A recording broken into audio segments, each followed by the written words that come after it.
of course, we mention it always, that United States have a surplus in services round about 100 billion euro. And secondly, also regarding foreign direct investment, they are also quite present inside the European Union. This is not counting in the argumentation. That's really an old-fashioned thinking that the main issue of trade is in goods.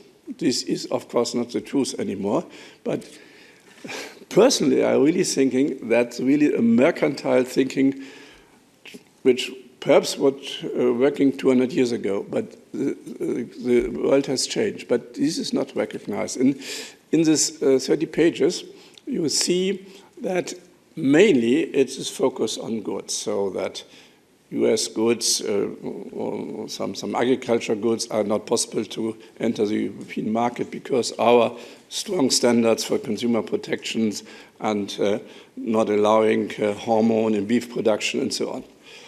The only elements where services is tackled is that they are saying that in our digital legislation there is an unfair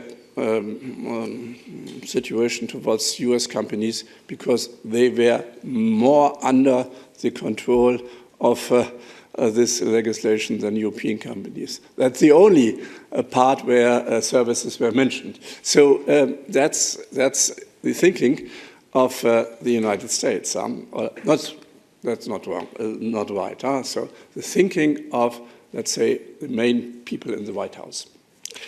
And secondly, in the frame of WTO, you have the right, if there is an indirect effect, to establish safeguards for 8 years.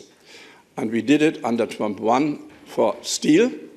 So we established more or less also 25% tariff on steel and some quotas for steel, which is now coming to the European market, which was before targeted to the United States, like steel from Turkey, for example, and the United Arab Emirates and so on.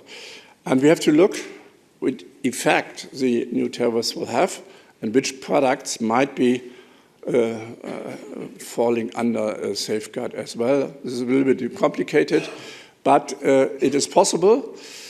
The main problem, of course, is that according to the WTO rules, we have only the possibility to use it for 8 years, and we will have a expiring of the safeguard for steel next year. So we have to think how to find an intelligent method to secure our steel production without harming WTO rules. Yes, please.